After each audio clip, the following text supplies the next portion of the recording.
If you wish to present testimony at the meeting, you must register in advance at https://bit.ly/371SNRZ or by calling 203-946-7934 before 2 p.m. on the day of the meeting. Public can view the meeting at https://bit.ly/371SNRZ or listen by phone at 646-558-8656.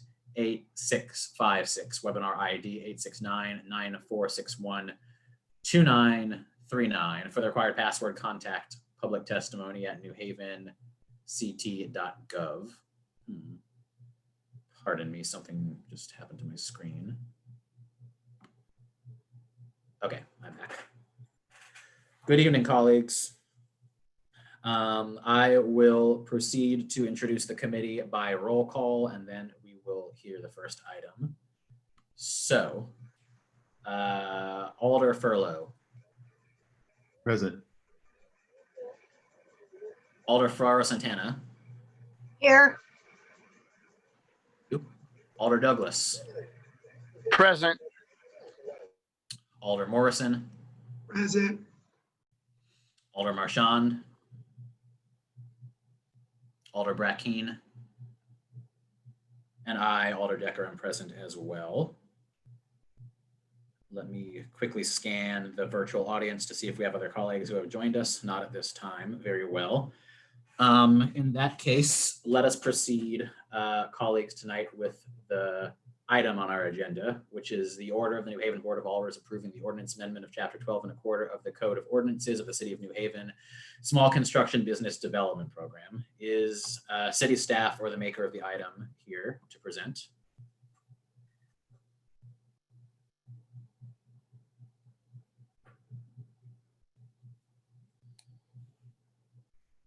Can you hear me? This is Lil Snyder. Yes, we can hear you. And Okay. if whoever is going to speak and present, if before you do, if you could give your name and address for the record, please. Well, Steve Fontana just got on. We've had trouble logging in. So Steve, if you can start, please. Yes, thank you, Lil, and good evening, Alder Decker and members of the Legislation Committee. I'm Steve Fontana. I am one of the city's 2 Deputy Directors of Economic Development, and I reside at 23 Angel Place in North Haven.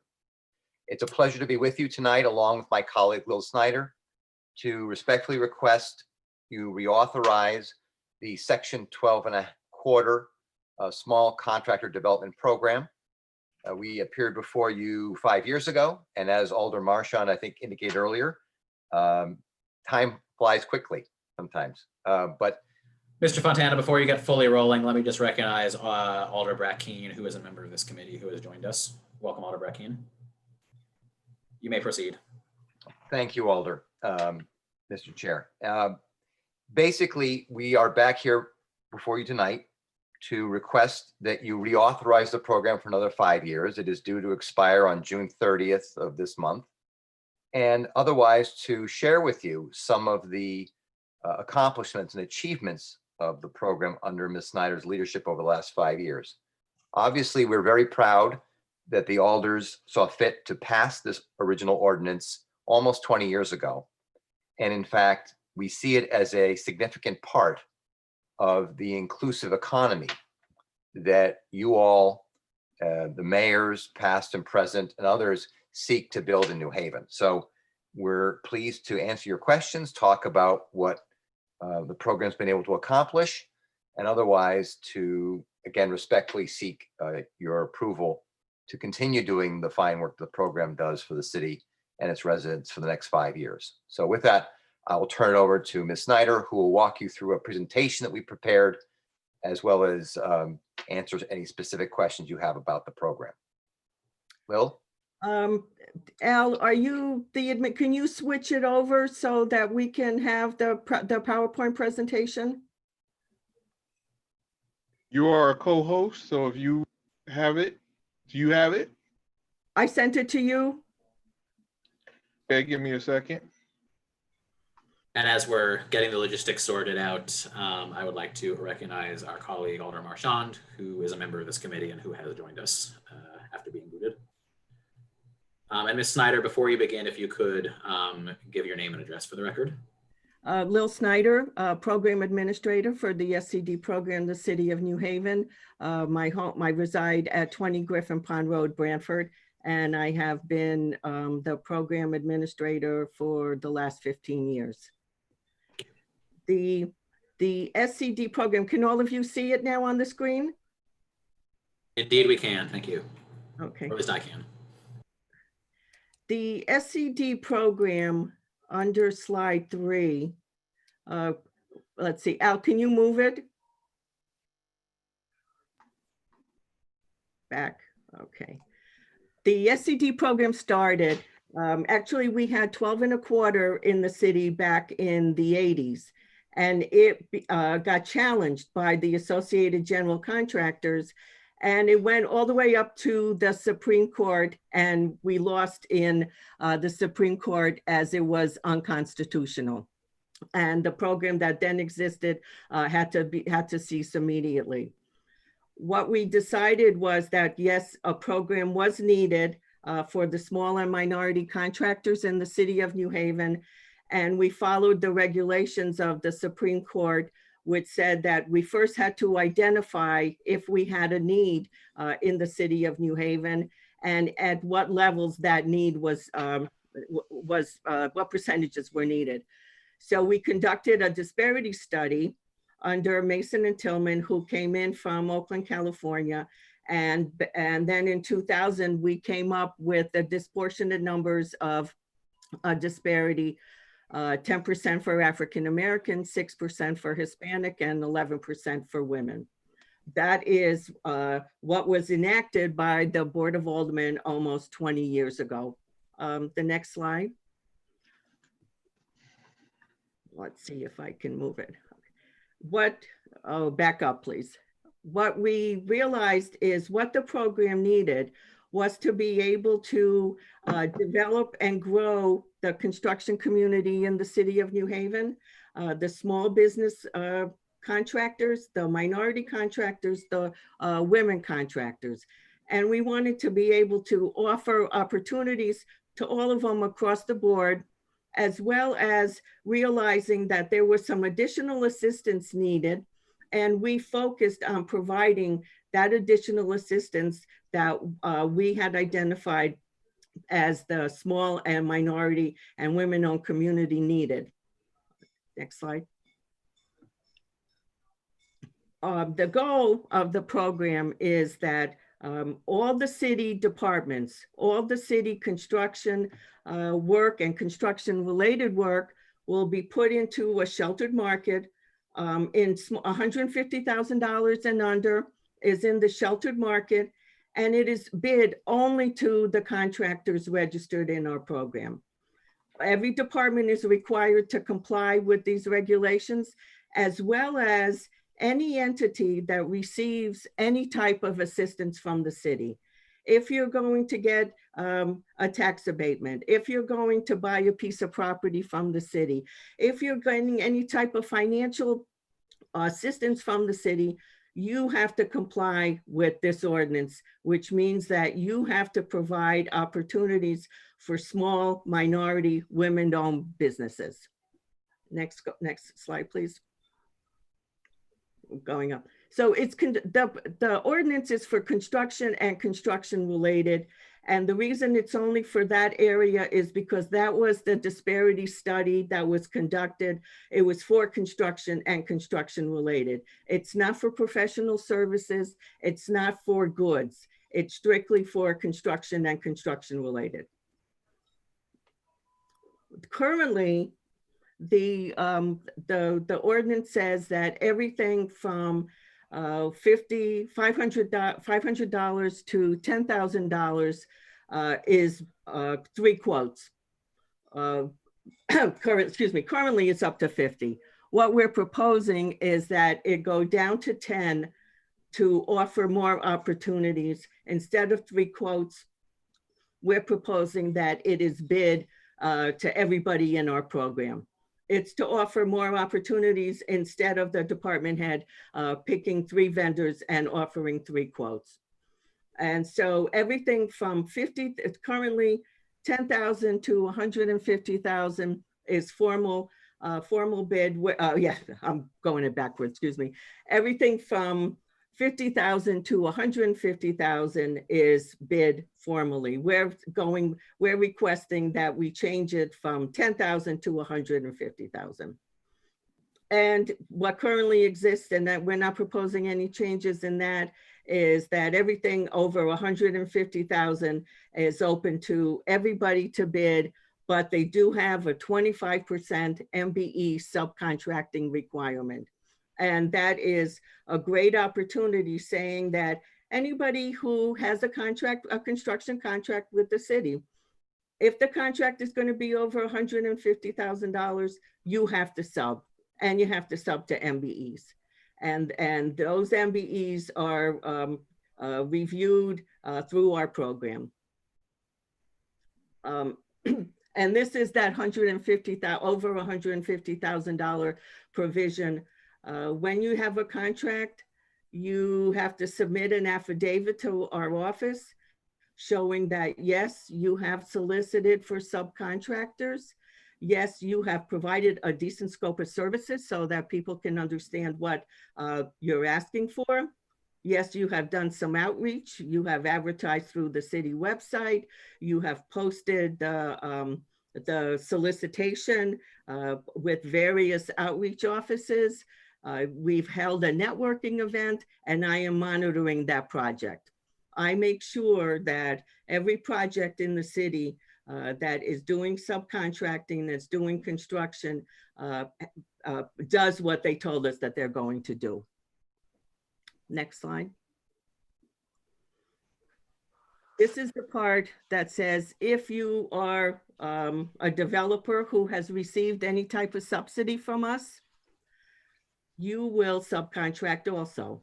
We have it in the LDA that you will follow 12 1/4, you will follow the ordinance, you will offer subcontracting opportunities. It is monitored and reviewed by our office. So every project that goes on in the city where we have any type of subsidy in there, I get a monthly report that shows us the participation, the dollar value, and the schedule. Next. Who's eligible for our program? It's an application process. Currently, you have to be in business for a year. The business has to be located in New Haven County for at least a year. We've had a lot of vendors come up to us and say, you know, a year, we have to wait for a year. How about reducing that 1 year requirement? So we thought about it and said, why don't we try having a 6-month provisionary registration in the program? So what that means is that if you've been in business in New Haven, you've been in business for at least 6 months, you've been located in New Haven County for at least 6 months, we will allow you to have the full benefits of the program, but it's provisionary. And then within a year, you have to apply for the full membership, which will then be for 2 years going forward. That allows the vendor who has not been in business for a full year to be able to bid on the bids that are set aside and to participate in the program. Also, because our program is for small businesses, your gross revenue cannot exceed $3 million. And that number was determined by looking at the state contracts, looking at what most of the smaller contracts are. A vendor that's in the $5 million range, they really don't need our assistance the way a small business does. The application, we have an application. You have to fill out the application. We want to see your tax returns. We want to see that you are a viable business. We also help you if you don't know what a sales and use tax permit is, how to get that sales and use tax permit. We make sure that you are a registered business on Concord. We help you if you haven't registered as a legitimate business. We ask for a copy of your annual state report. You have to file with the state. And then we also require that you become registered with the state of Connecticut as a DAS minority business. You are in the program for 2 years. And those 2 years we review to make sure that all your documents are current, updated. You have done, all your licenses are current. For us, by ordinance and by the designation in our disparity study, a minority is an African-American or a Hispanic company. Women are their own separate entity, so that when I give you numbers as to the MBE participation, it is a separate number and the women is a separate number by itself.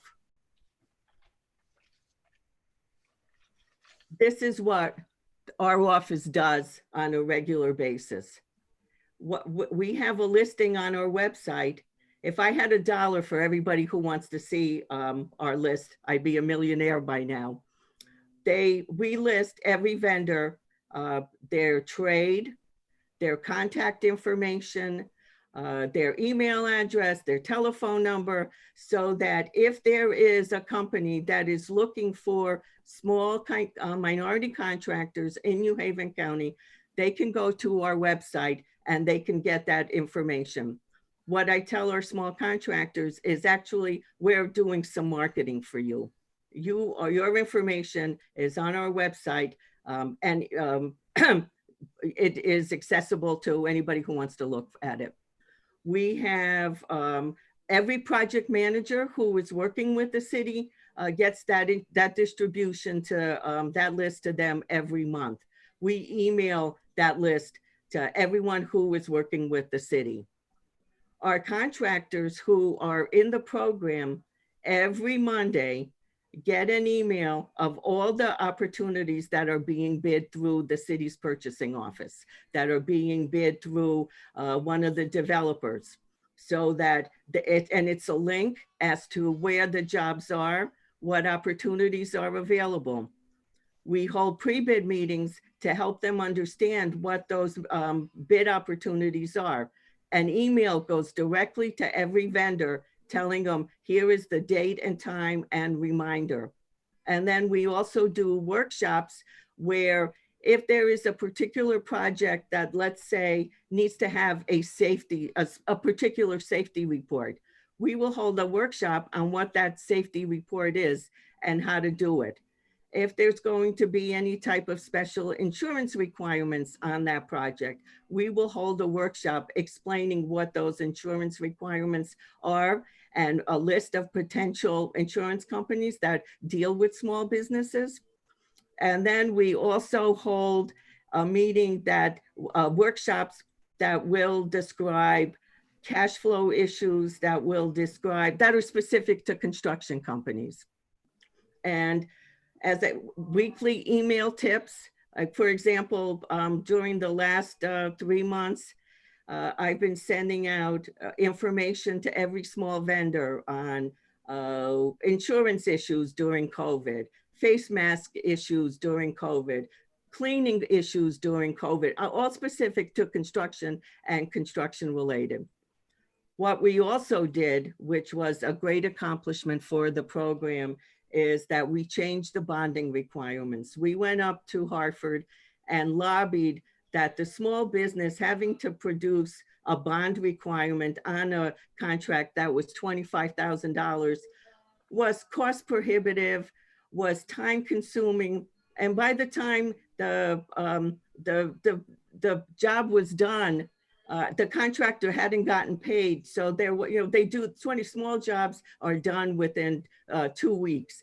We don't even process a payment requisition till 30 days. So the bonding requirement was just an added cost and an added detriment to small businesses. So the state did listen to us, and they passed a state statute that said anything under 100,000 did not need a bond.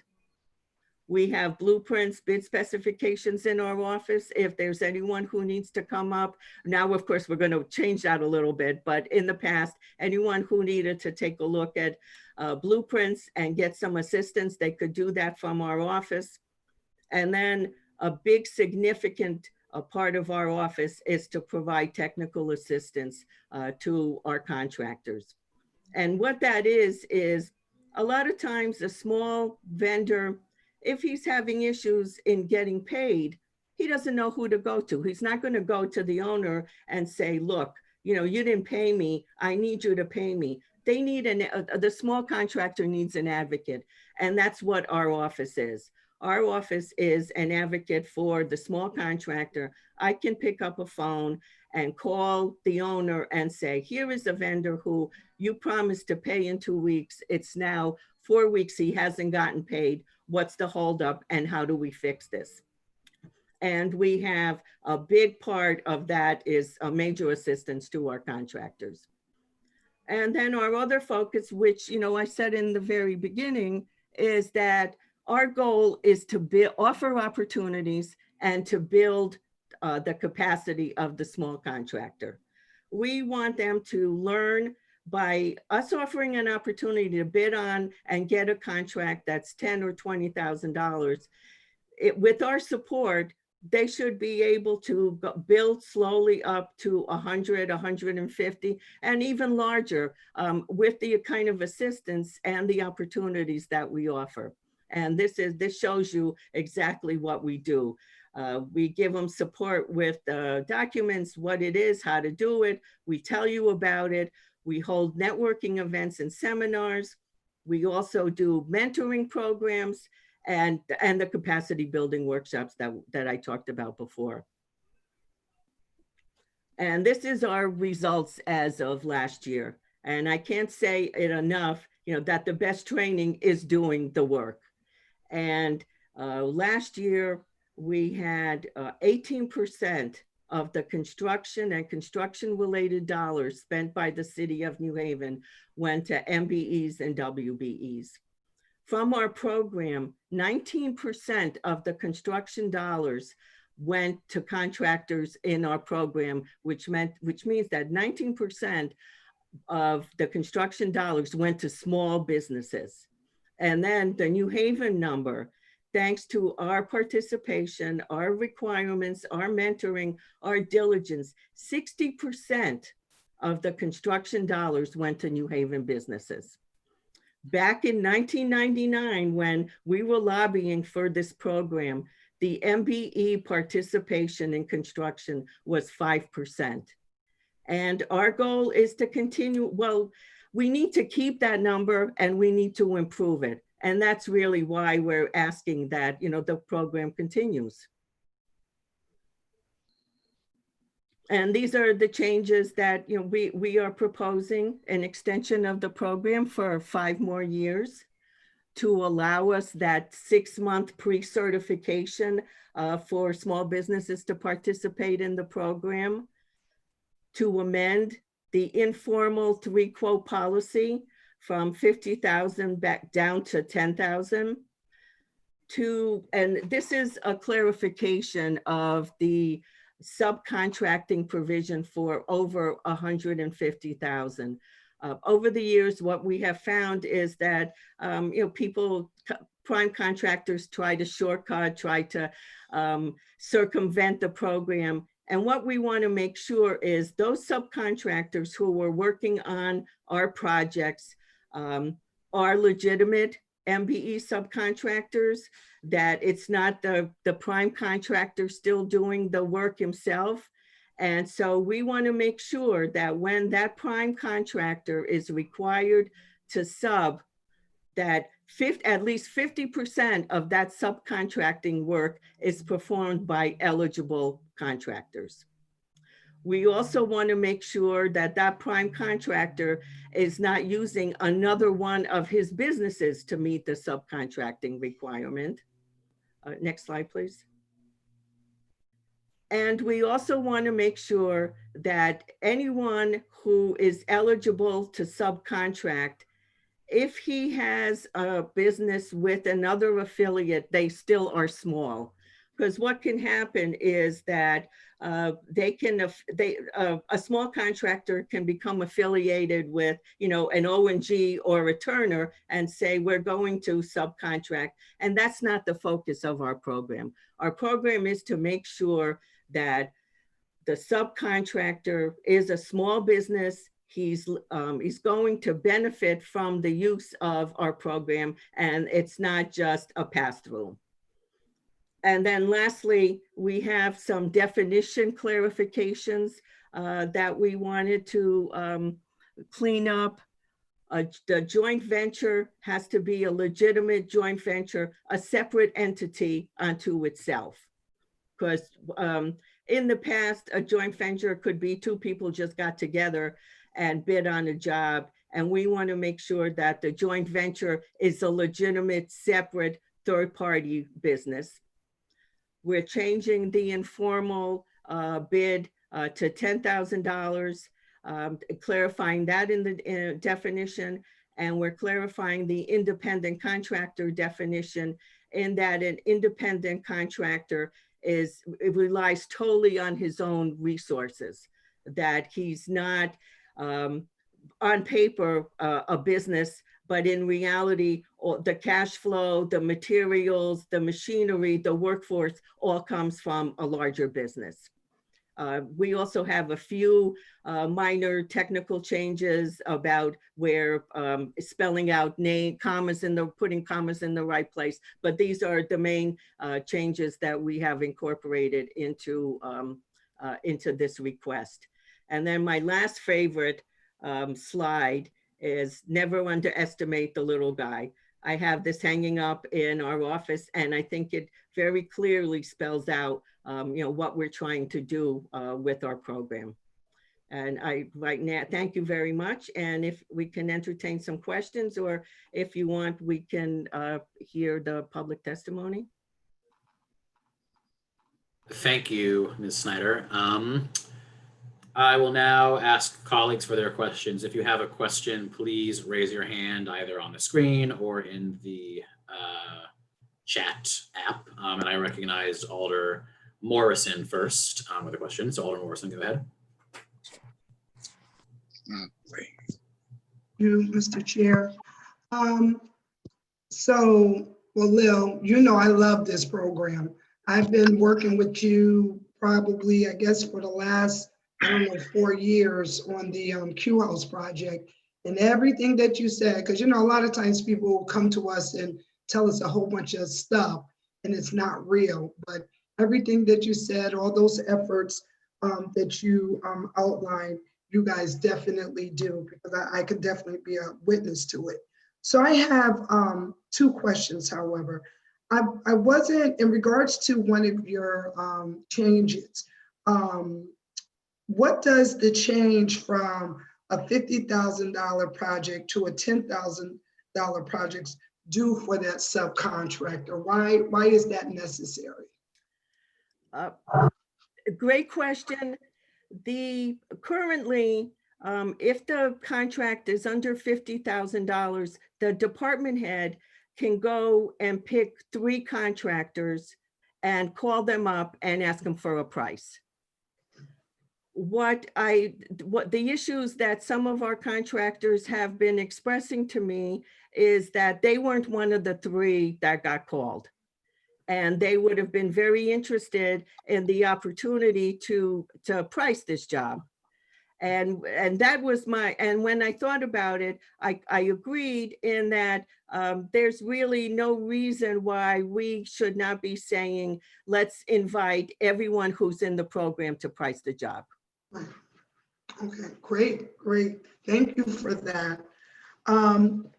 The other question that I had, and I know this program is for minorities, right? Well, something that I did not see in the ordinance, and things that I've heard residents talk about in the community.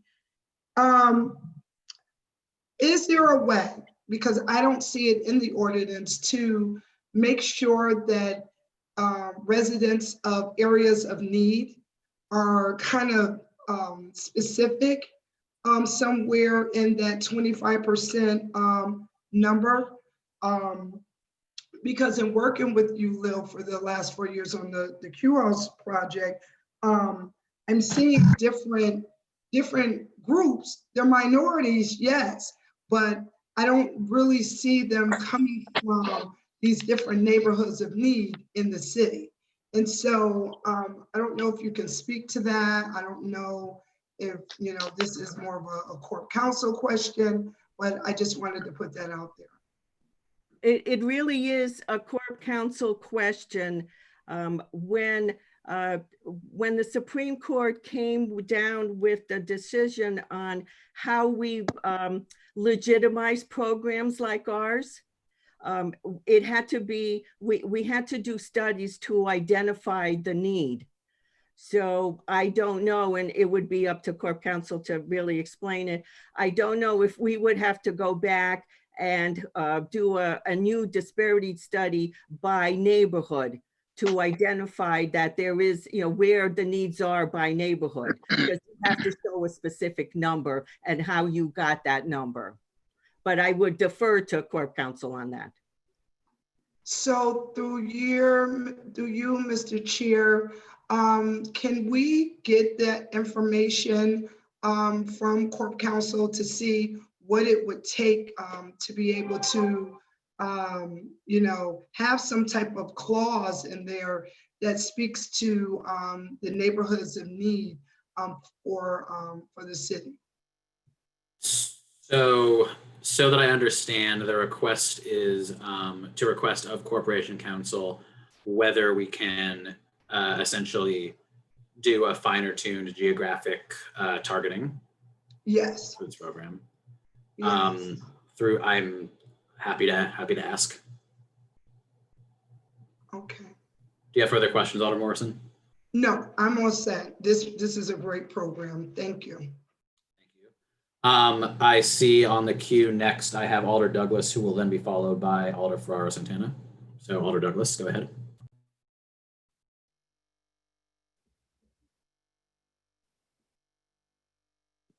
You are still on mute, Alder Douglas.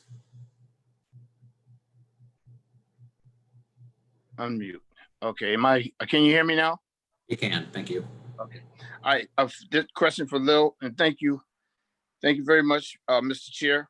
Back to square one. Lil, could you just give the definition and the purpose of bonding, please?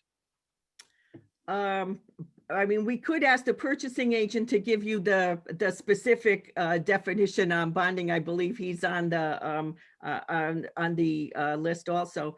But a bonding requirement currently for the city of New Haven is over $100,000. So on a construction project, if the project is valued at over $100,000, you have to provide a performance bond. Thank you. And just a comment to you, Ms. Snyder. I haven't been getting any calls or complaints from small contractors, so you must be doing a pretty good job. Thank you. Oh, thank you very much. I was getting a lot of calls in the past. Yep. So thank you. Thank you very much. All right. Thank you, Mr. Chair. Thank you, Alder Douglas. Alder Ferraro Santana. Thank you. Lil, when you mention market area, New Haven market area, what are you talking about, or what are you referring to? New Haven County. It's what you, the Supreme Court decision was that you need to in order to have a program, you need to identify the area that you do most of your business. And at the time, the area was identified as New Haven County. So it's all the communities within New Haven County. So I believe it's from Waterbury over to Meriden on the other side, Milford, Stratford border down here. And then I believe it's Madison on the other side. Okay, well, that concerns me a little bit, only because of the fact that we as a board acknowledge the fact that we want small businesses involved in construction and of small businesses to develop. And so if we're not utilizing New Haven small businesses, why are we going outside? I mean, I know that you have to by law, but we wrote a resolution asking for all contractors to enlist New Haven-owned businesses to these projects. And if we're not doing that, then I have a problem with this small business doing in the market area. That's outside of the scope of New Haven. Well, we do have, and the purchasing agent can elaborate, we do have a New Haven preference bid ordinance on the books already.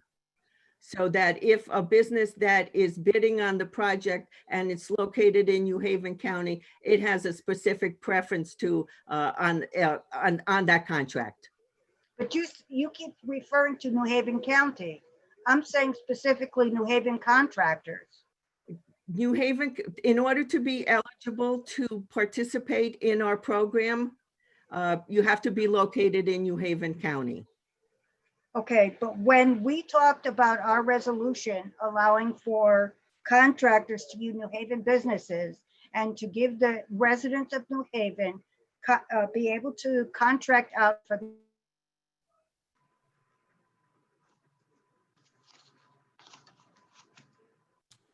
Seem to have temporarily, hopefully temporarily, lost our Alder. Let's Yes. give her a moment to see if the Zoom is back in.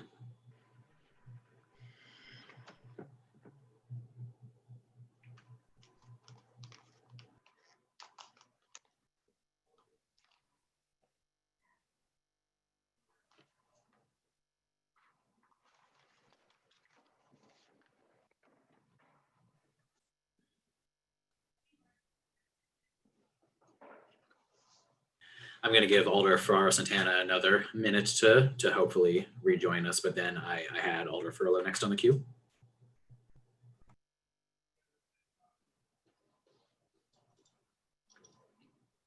Did you want me to go now, Mr. Chair? Given that she has left the room, I think you should. Yes, go ahead, Alder Furlow. Thank you, Mr. Chair, and I apologize. I don't have the option to raise hand on mine as a co-host. Thank you, Ms. Snyder, for your presentation, Mr. Fontana. This is a great program. I just have some clarifying questions. The first is, what kind of work can be done? Just some examples of what can be done for $10,000. Painting, coming in and painting an office, putting down some carpeting, carpentry, maybe hanging up doors. Let's see, maybe some electrical work, some plumbing work, putting in some new lights in City Hall, putting in a couple of new bathroom fixtures, that type of stuff. And what, just roughly, what percentage would that cover? Or how much work, how many jobs would that be realistically? For 10,000 and under or Yeah. 10,000 and above? Well, starting at, well, wait, it doesn't say 10,000 and under, does it? It's 10,000. Yeah, 10,000 and above is the request to make them a formal bid. So that, let's say we wanted to renovate the tax office, and that was going to be $45,000. We're going to install some new carpeting, painting, fix up some partitions. The request is that becomes a formal bid, meaning that it's offered to everyone in the program versus. Okay. Yep. Okay. Yeah, I read it through this afternoon, and then I paid more attention because it's 21 pages. So, Yes. Yeah. So it was a lot of reading, and then I went back again to look at what was amended. And so just for another couple of examples, so I have an understanding, and I'm sorry I don't quite know what this is, but could you give an example of an energy efficient rehabilitation program? Yes, those are the two programs that are administered through LCI. They're federally funded, and they are for the homeowner, the elderly homeowner who needs to bring their home up to, let's say, code, to put in energy efficient windows, a new boiler, new energy efficient lighting fixtures. It's totally funded through this federal program. It's administered by LCI, and it can't be publicly bid because it's not offered to everyone. It is fed, there are restrictions. And Okay, which is why, that's why those two exemptions are there. okay, that makes sense. I probably have a stream of more questions, Mr. Chair, but I will yield to other colleagues and then circle back if they're not answered. Thank you. Alder Decker, I'm Thank back you. on. I see Alder Ferraro Santana. You may proceed. Thank you for Oh, rejoining us. okay, thank you. I'm sorry if we lost contact. I get planes that go overhead almost every day around this time, so it cuts out an internet connection. My question goes back to, why are we not hiring New Haven businesses, not New Haven market area, New Haven businesses, to come first into the scope of applying for and getting these small business contracts for development? Instead of doing the New Haven market area, I think we should be giving points or adding something to the negotiation when you do it to unveil that they are a New Haven business that is looking to pursue a small business contract. So I guess we're not following our own resolution as the Board of Alders if we don't allow this to be New Haven businesses. That's my question. Unfortunately, we seem to have lost Ms. Snyder. Alder, yes, I apologize. Ms. Snyder may be frozen. I could take a stab at it if you'd like, Alder. My understanding, and again, we understand. Oh, Lil's back. Good. I was going to say we understand and empathize with the goals that the board has established. I think what Lil and I have discussed from time to time is that the disparity study defines very clearly who or which businesses can and cannot be included in terms of consideration for the program. So we're following the study and the ordinance that came after the study. So I think that on a project by project basis, there's obviously the opportunity for the board to seek additional levels of direct community involvement beyond what the program establishes. But I think that that's what Lil was trying to indicate earlier, was that legally speaking, we may not be able to do that within the current structure of 12 1/4, but I'll defer to her. She may correct me or be able to explain it better than I can. Yes, the ordinance that allows us to have, I'm going to call it a sheltered market program for the small businesses, for the small construction companies, very specifically says New Haven County, because that's the area that was identified in the disparity study in order for us to be constitutionally legal. And that's why we then have the New Haven preference ordinance that allows the purchasing agent, when he's reviewing the bids, to see that there is a New Haven-based business and that New Haven business has certain preferences. Is Michael ready to elaborate? Hi, Michael Fumiati, purchasing agent. Can you hear me? Yes, and can you give your address for the record as well? Michael Fumiati, City of New Haven purchasing agent, 10 Winding Road, Madison, Connecticut. Yes, what Lil just described is exactly what happens. So we have members in the small contractor development program that are in New Haven County as a result of that disparity study. Now, somebody from East Haven, North Haven, Hamden bids against or bids, and a New Haven-based bidder bids as well. If that New Haven-based bidder is within 10% of the low bid, they have the opportunity of taking the bid for the low bid price. So although it is a set-aside program for New Haven County, we still have the added benefit of the local preference for the New Haven-based businesses. So a lot of the reporting that Lil does is, you know, small contract development, but we also add in the New Haven based portion of that reporting as well. And that has been very beneficial to a lot of the small businesses in New Haven city limits. Okay, I guess what I would like to see, if through the chair, if that report that she prepares for disparity purposes, that may give us some light as to who's actually getting these contracts, and if and why they're not going to New Haven businesses, if they were a satisfied bidder on a specific contract. I think that if we're not abiding, the Board of Alders is not abiding by their own rules of establishing a resolution that we did, and the city is not abiding by the contract respectful of that ordinance, then it's a moot point. We're not doing anything for our city residents to get those contracts. So either we go back and revise our ordinance, or we have to do something else. So through the chair, I would like to request that information and then peruse it to see if what we're lacking and why we're lacking it. So it sounds like another question for possibly for Corp Counsel, because I heard the presenters say that it's largely a legal question in terms of what the original No, I agree. court decision will allow. But I am happy to get further clarity on that from Corp Counsel or the department. Are you all set, Alder?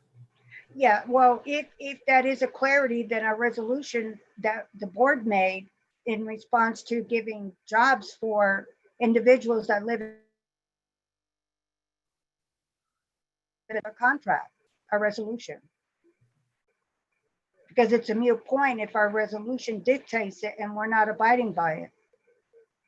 I don't know, maybe Adam has his own perceived opinion of that, but that's what I see in this as a potential problem.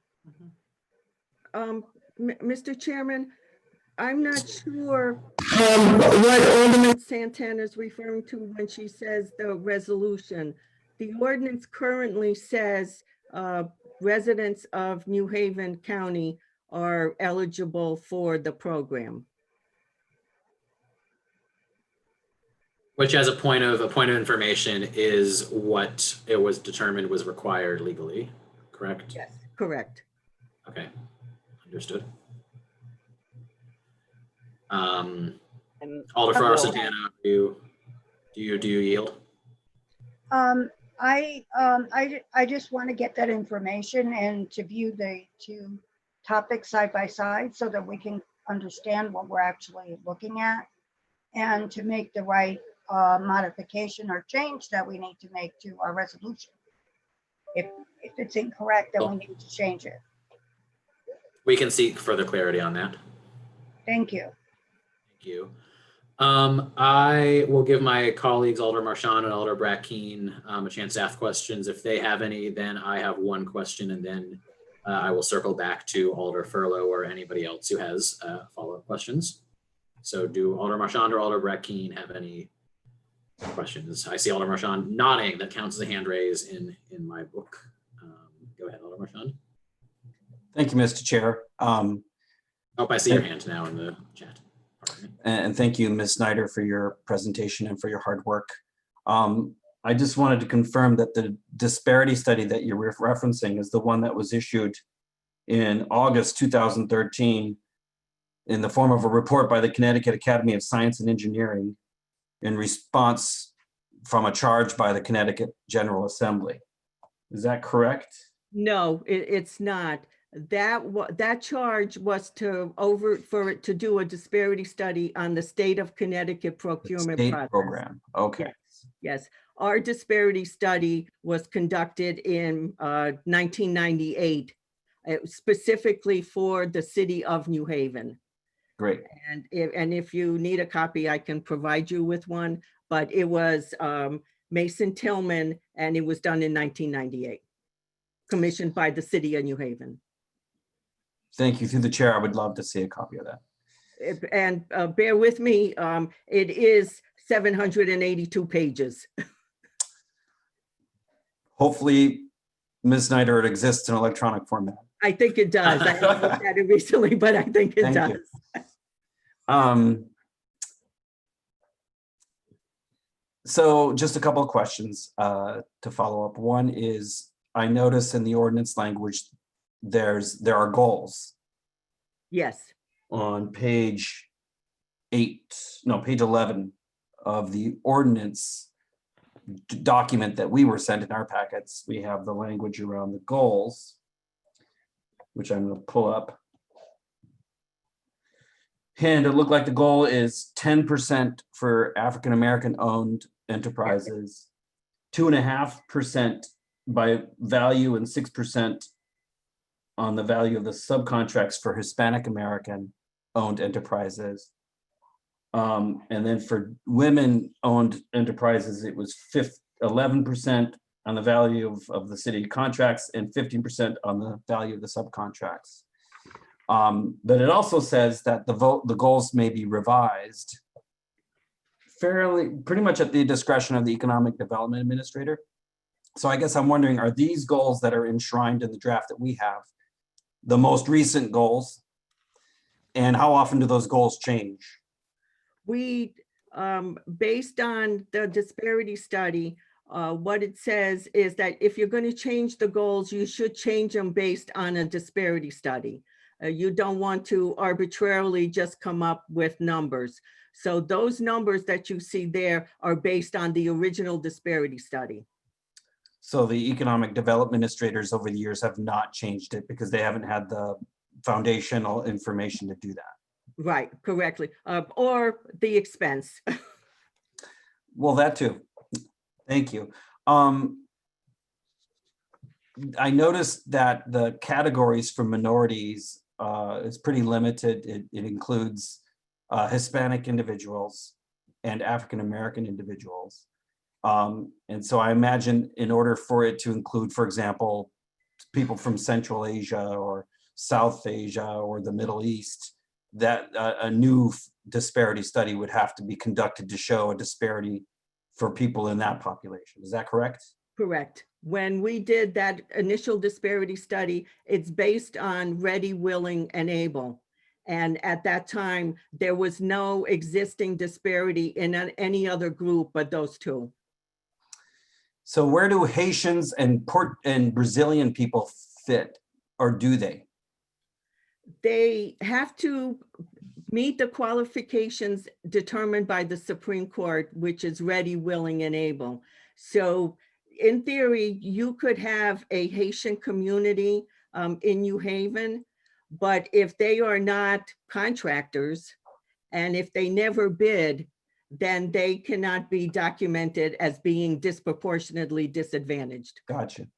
I just brought those twos up because obviously Haitians are French-speaking people, have African descent, who are sometimes seen as Latino, but they're not.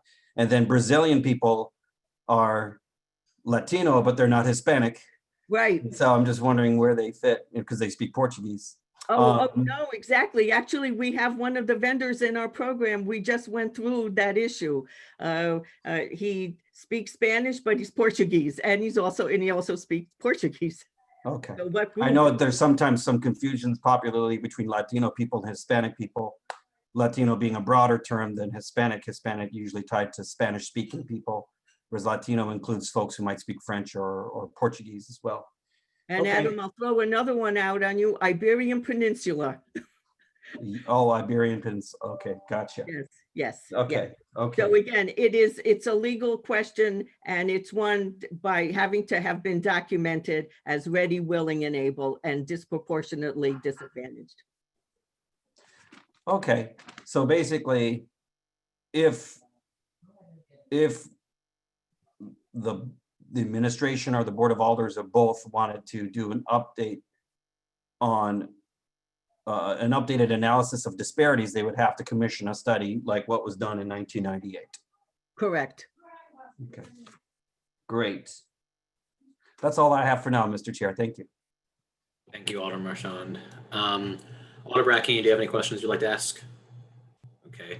I had one question other than, I had a question about the goals as well, but that answer that you gave to Alder Marchand was clarifying.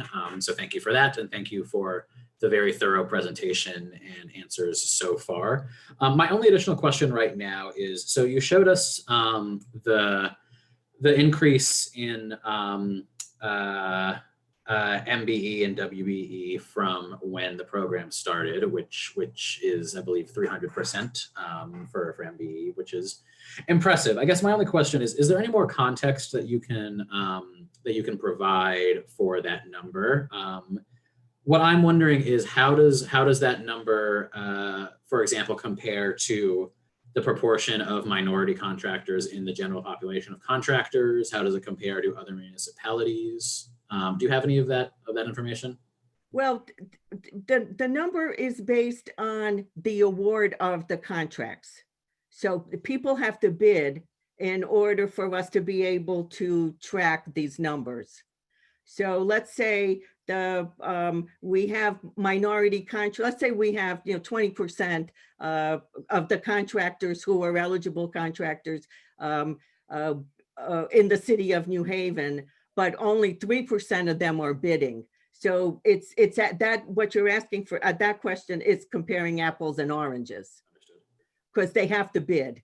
If they don't bid, and that's actually one of our constant goals in for the program is, the saying that, the lottery saying, you can't win if you don't buy a ticket. The same thing with us. You can't get a contract if you don't bid. So what the numbers that you have are the numbers that the contracts that were awarded and who it was that got, who won that bid. Okay, I understand that then, and thank you for clarifying. One quick follow-up to maybe get at the same information or the spirit of the question. So these, the amendments that you are proposing to the reauthorization of this program, how will you track if they're working? How will you know if they work? It's what every month I track the city spend.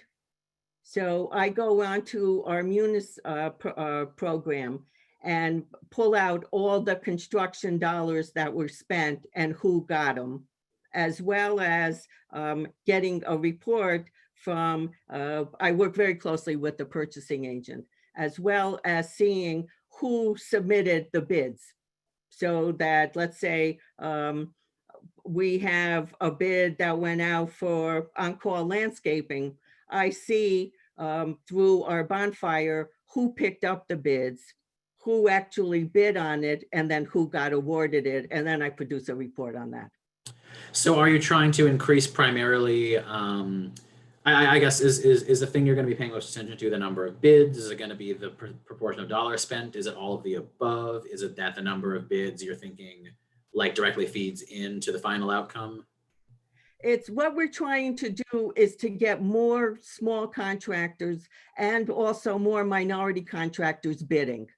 The goal is, if you have to bid, our whole world is changing and you have to bid in order to participate in city work. We do not give out work. You have to bid, and you have to know how to bid electronically these days. So just final follow-up. So then if we're trying to evaluate a little bit down the road whether these amendments are having their intended effect, it would be the bids that we're primarily looking at? Okay, thank you. That's very helpful. Okay, I will open the floor to colleagues who have follow-up questions. I will also note the time and that there may be members of the public who wish to testify as well. But if folks have follow-ups that they want to ask before the public, now would be the time. Just look at my chat window as well. Doesn't look that way. Okay, well, thank you for coming down and presenting. I would ask you to stick around in case folks do have follow-ups after public testimony. But for now, thank you very much. I will now ask if there are any members of the public in attendance who wish to be heard on item 1, the item on our agenda.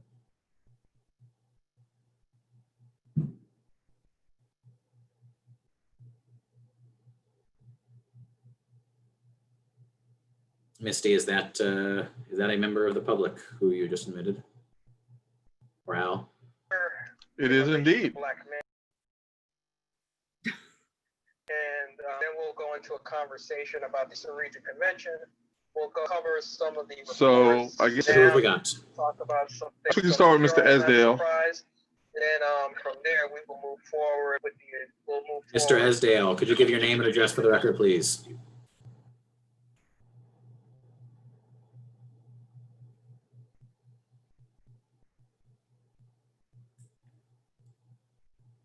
Mr. Esdale, do we have you?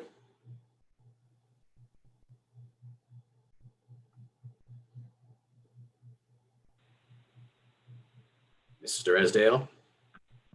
Hello? Hello? Hello, can you guys hear me? We can. Name and address for the record, please. Yes, my name is Alan Page. My office is at 470 James Street, and I live on 223 Norton Street, New Haven, Connecticut. I'm the owner of Core Site Services. It's an excavation construction company based out of New Haven. I'm 3 years old. My company's 3 years old, and I started with the SCD program. They had me crawl before I walk, if you will, and I took a lot of their training, going from state taxes to how to fill out AIA. Just the tremendous training that they do offer, and the program has been very, very great to me. It just took a guy who worked for a construction company for a long time to learn how to develop and become a company owner. And now I have the opportunity to hire fellow New Haven people and train them to do infrastructure and concrete and asphalt. And, the SCD really put me in a position to learn, to become not just an employee, but an earner. The transition of that was really important, and they gradually brought me through that. I have been awarded some projects through the program, and it's done very well. The Obama School, I did some concrete there. I also did some paving for RMS on the buildings in Congress Avenue, Partial 9. And maybe in about 30 days, I have a site project with RMS that's supposed to start off on in downtown New Haven. And, I'm not really big at public speaking, but I was excited to have the opportunity to speak about this program because it meant a lot for my company and me learning how to become a business owner. So I just wanted that to be said. Thank you. Thank you, Mr. Page, and you did great with the public speaking as far as I'm concerned. Do any committee members have any questions for Mr. Page? No. Well, with that, we thank you. It appears we have Mr. Esdale now. So Mr. Esdale, if you would like to give your name and address for the record and proceed with your testimony. Yes, I would. Can you hear me? We can. Okay, good. My name is Walter Esdale. I live at 551 Ellsworth Avenue in New Haven. I'm the managing director of a not-for-profit organization called the New Haven Regional Contractors Alliance, which is incorporated simultaneously with the creation of Chapter 12 and a quarter ordinance. I absolutely stand by and support the ordinance renewal. Back years ago, with great anticipation of what was viewed by supporters as game-changing legislation, I, as the director of the Small Business Initiative, proposed the earliest version of this legislation to the Board of Aldermen 20 years ago. It's my pleasure to support its renewal and continuation for another 5 years. We, including the current program manager, Lil Snyder, developed this ordinance, which economically represented New Haven's desire and commitment to properly recognize and address the needs of our diverse and largely minority population. There was a proven racial disparity in our construction contracting system, which allowed us to legally legislate strategies to help remediate the inequities that permeated our purchasing system. The ordinance was targeted to create a level playing field and to help increase small underutilized subcontractors get opportunities to participate and win local contracts, to promote local opportunities for our area's small businesses and to share in the fruits of the city construction projects. And finally, to build their capacity to achieve individual economic success and profitability. In essence, to be good community contributors. The city and the Board of Education were beginning a 10-year, $1 billion school building program, which by historical standards would have created very little or no participation by small and/or minority contractors. Because of the SCD ordinance and the Contractors Alliance working partnership, historical trends reversed and small contractors played a very meaningful part in the school construction project. Overall, registered contractors have benefited from the planned growth engineered by the requirements of the ordinance, which are to legalize their business as tax-paying entities, to learn better business practices using digital methodology and wireless data sharing, and becoming better employers to their employees with improved working conditions and benefits. Our 20-year partnership has created many of these working training events which covered these topics over the years. If you fast forward to now, 2020, where we anticipate in the next 5 years, our contractors will be required to adapt to an all-new norm for public purchasing because of the coronavirus and other social and economic issues. They will most likely be disproportionately affected by the changes in the industry. They will face a challenge with the new virtual environment and increased need for backroom support and the new safety and technical industry standards that will be required. The SDP program needs to be there, along with the Alliance, to help support and maintain the level playing field and ensure equal opportunities. Ensure equal opportunities are continue to be available as was framed during the first 20 years. I thank you for the opportunity to share my perspective and support. Thank you very much, Mr. Esdale. Any members of the committee have any questions? Seeing none, thank you so much, sir. Are there other members of the public who wish to be heard on this item? Al or Misty? Yep, Mr. Cirilli is open. Wonderful. Mr. Cirilli, name and address for the record, please. Yes, Rob Cirilli, address 83 North Hill Road, North Haven, company name Cirilli Construction. Proceed. Yes, I'd like to add that as a business owner, all you ask for is an opportunity, and after that, it's up to you to take advantage of that. The SCD program has opened many doors for us. The staff has always been there to support us. And since joining, this is our 3rd year, and we've seen our company growth, which is leading into job creation. We've done various jobs, demolition, paving, concrete work, and I have nothing but good things to add to the SCD program. Thank you, Lil, and all the staff.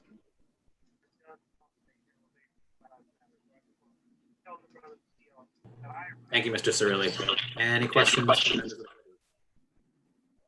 Seeing none. Thank you. Are there any other members of the public who wish to be heard on this item? It looks like we have a Carlos Rodriguez.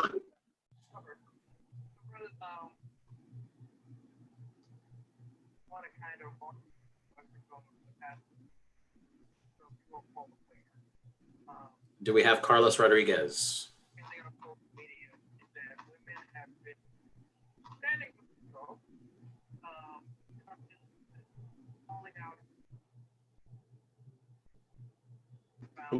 You're muted, Mr. Rodriguez. Thank you. Hi, this is Carlos Rodriguez. Can you hear me now? We can. If you could also give your address for the record, please. Yes, 77 First Street, New Haven, Connecticut, 06519.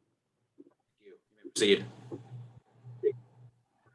Yes, I just want to thank to the SCD program. They helped me a lot. I just started my company 2 years ago, and they guide me and give me the tools to enter this program.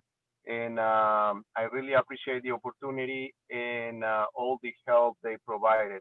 All the staff is great, and they are very helpful. And I completely support this program, and hopefully it's good for the next not only 5 years, hopefully for the next 10 years or more.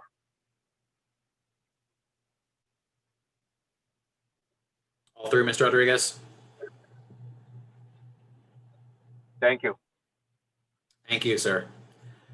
Any members of the committee with any questions for Mr. Rodriguez? Seeing none, we thank you for your testimony. Are there any other members of the public who wish to be heard on this item? I believe, sir, that is all that we had. Then I will ask a second time, any other members of the public out there who wish to be heard?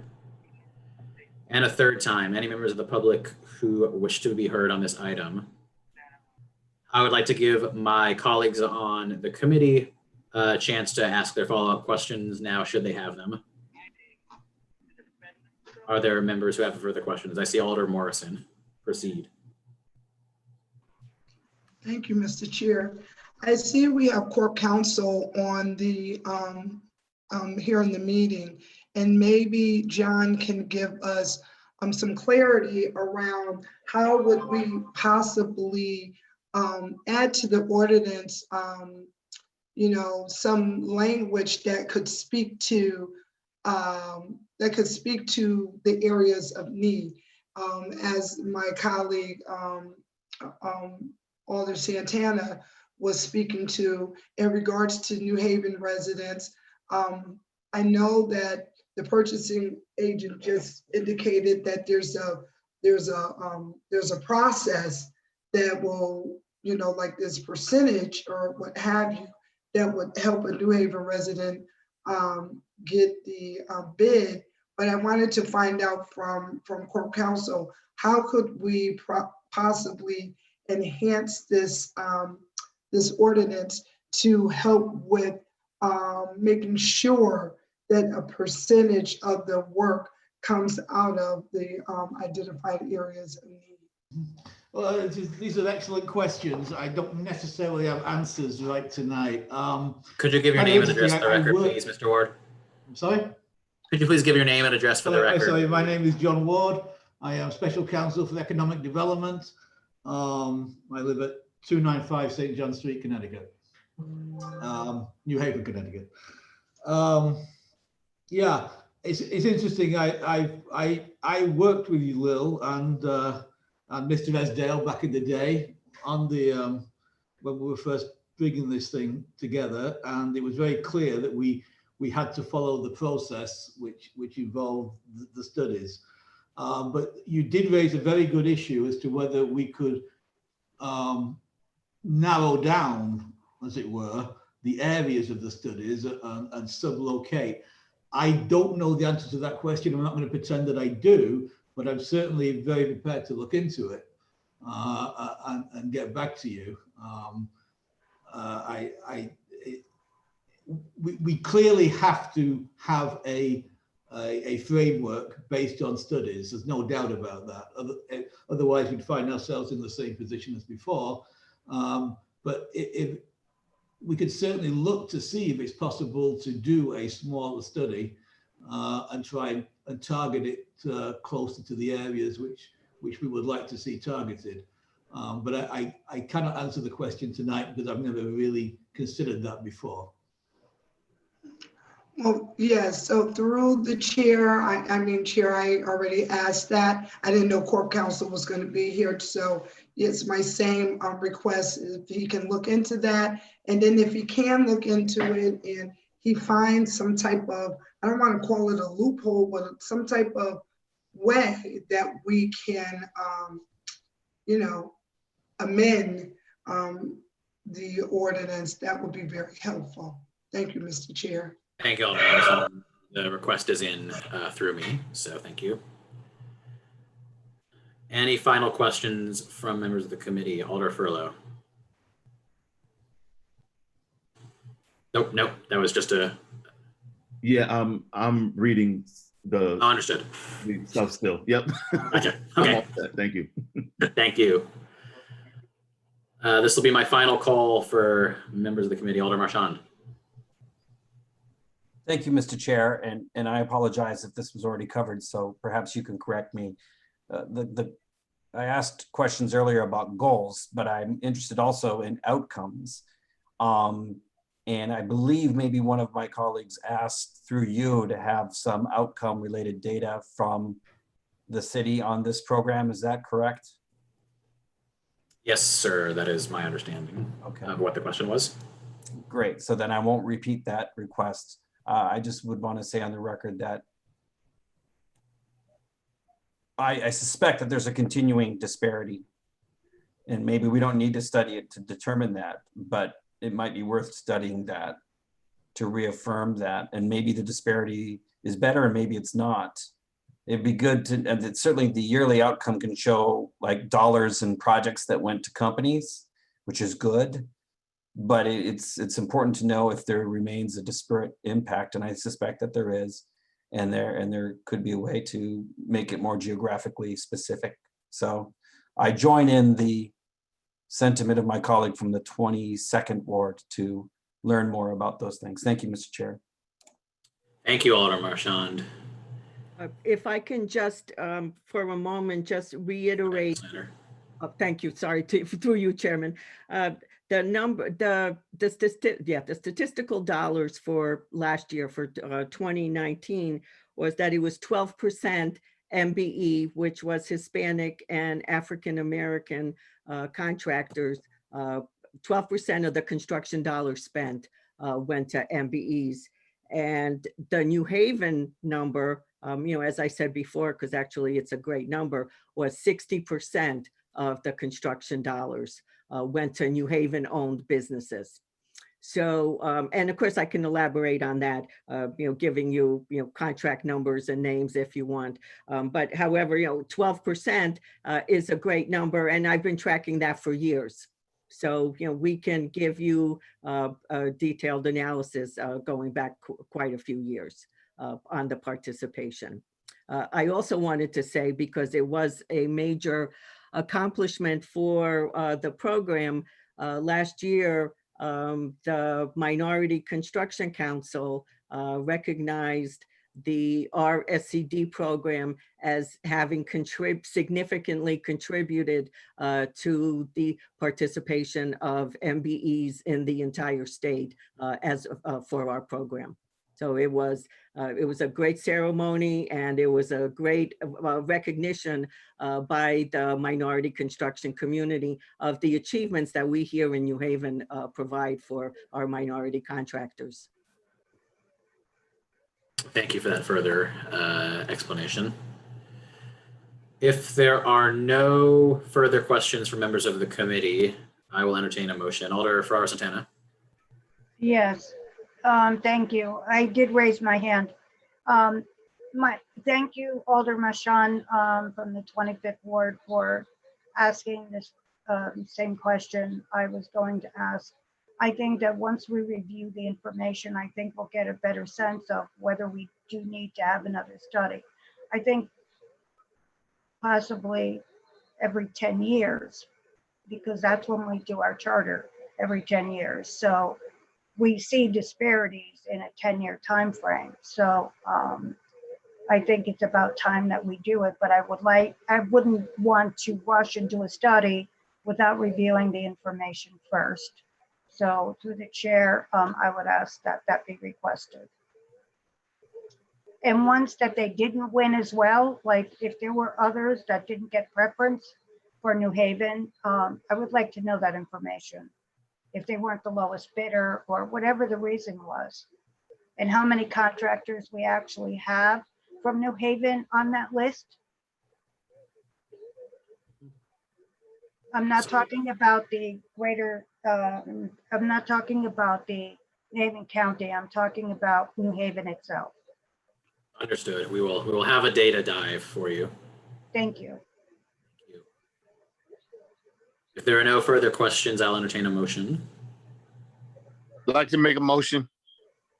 Alder Douglas, I recognize you. Close the public portion. Second. There has been a motion that has been seconded. Any discussion on the motion? Let's vote on the motion. I will do so by calling the roll. Sorry, I just need to pull up my list here. All right, Alder Furlow, Yes. thank you, Alder Furlow. Alder Farrar Santana, Yes. Alder Douglas, Yes. Alder Morrison, Yes. Alder Marchand, Yes. Alder McKean, Yes. and I vote yes as well. The public portion of the hearing has been closed. Further motions, I call Alder Marchand. Mr. Chair, I move the item. Second. A point of order, Mr. Chair, this would need to be discharged. In order for us to make, yes, in order for us to make the vote, this has to be voted on in our next meeting for July in order to make the deadline. So I think perhaps I think we can perhaps discuss it, but if we keep this in committee, it will not make the deadline for this program to be in effect. And we also have, and I'm taking a long time at this point of order, I apologize, but just want to explain it so I don't have to come back through. And we have a large project that's going to be starting in August.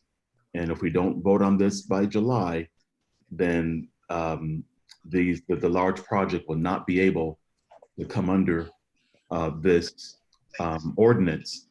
I think that what we will be able to do, Mr. Chair, is whatever needs to be adjusted to this ordinance, we'll be able to do that on the floor. Thank you. So procedurally, then the item has been moved. So I believe it was Alder Marchand who moved it. So he would have to withdraw the motion in order to do what Alder Furlow is laying out. Do I understand that correctly? Motion to discharge. You do, but Alder Morrison has a point to clarify. Alder Morrison, please. Yes, in talking to the office staff today, because this is an ordinance, it has to have a first and second reading. And so in regards to the current ordinance, the current laws that we have for this program, they stay in effect until we vote on this. So this won't be able to be voted on until August. This is not Jeanette making this up. This is what I got from the office, because the whole topic that I brought up tonight in regards to being able to look at areas of need. So that's what they gave me. I see Alder Ferrara Santana has her hand up as well. No, I had my hand up before.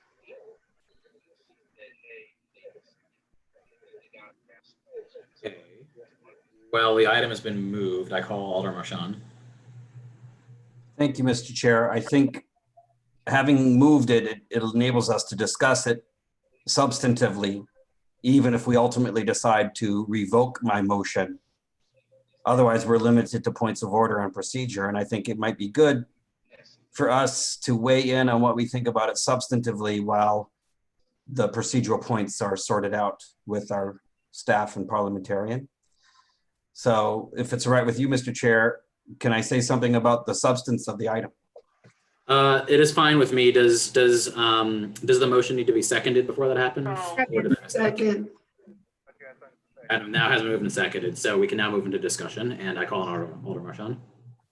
Thank you, Mr. Chair. I just wanted to thank the staff, the city staff, Ms. Snyder, Mr. Ward, our procurement officer, for their presentation and for their work.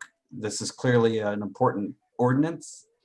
It pursues very important policy objectives for the city, which I think, I hope I speak for everybody in saying that we want to address the disparities in this area, as in many other areas of life and policy, and creating more opportunities for women-owned and minority-owned businesses to have success in getting work and providing jobs for their neighbors and their communities. I think it's a really good goal.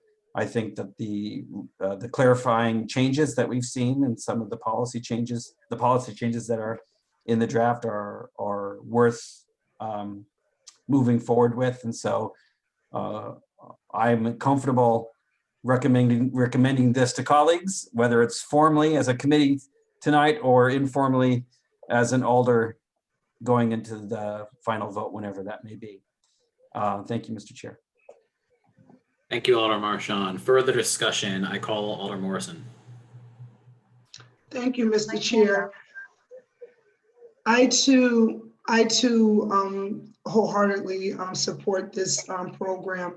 I have seen the work firsthand and how this program really helps to get these minority business owners really off the ground and give them the opportunity to do what they do best, and the support of establishing their actual business.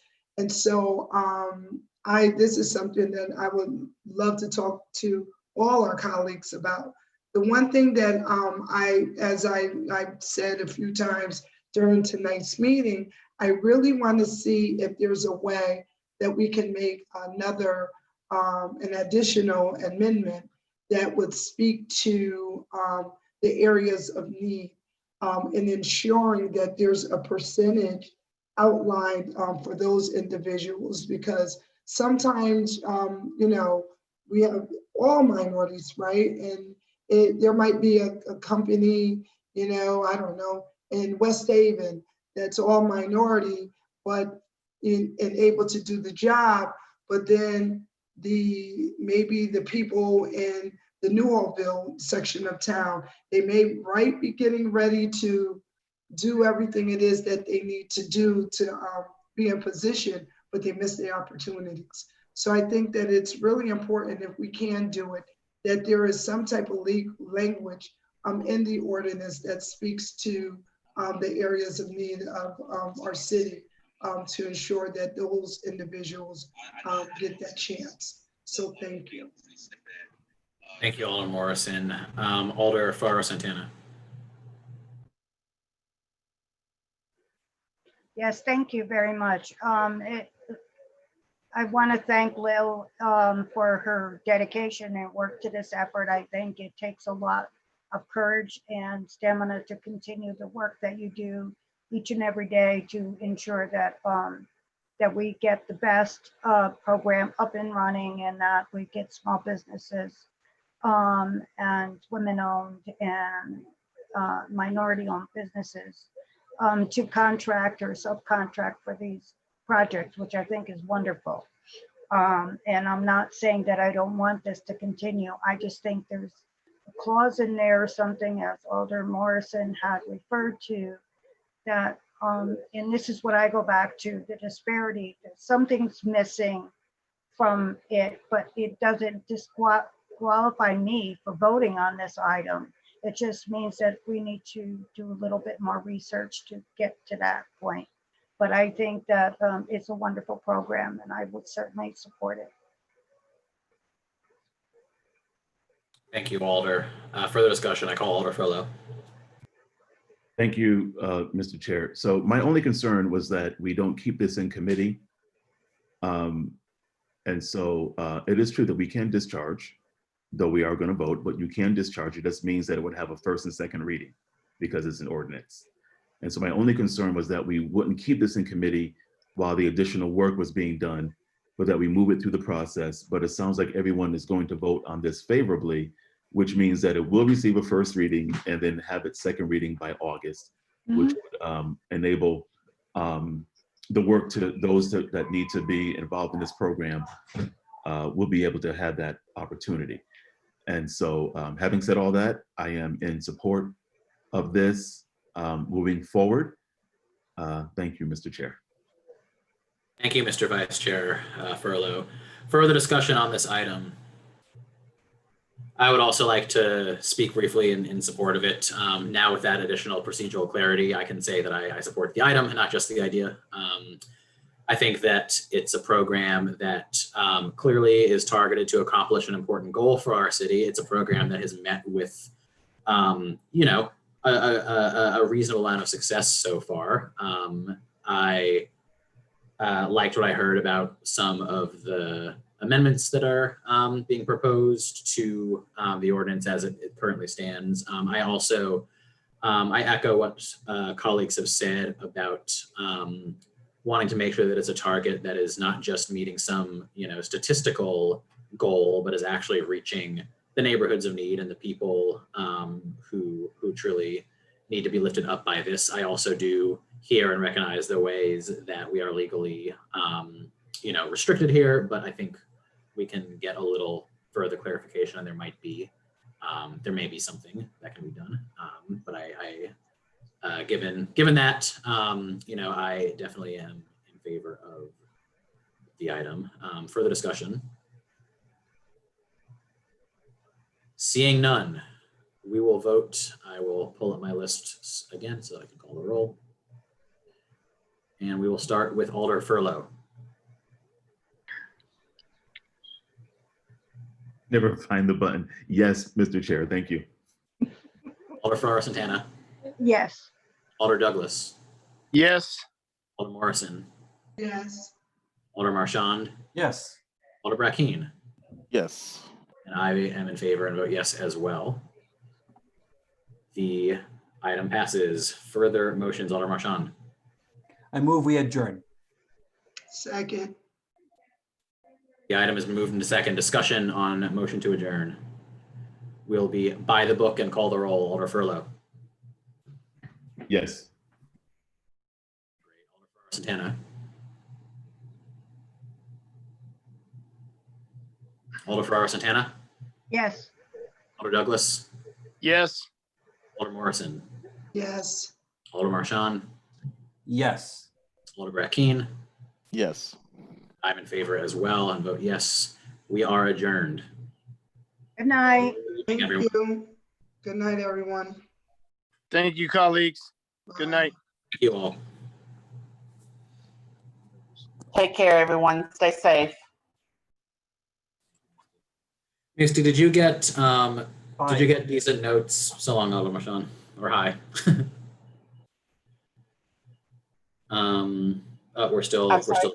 We're still streaming on YouTube, it says.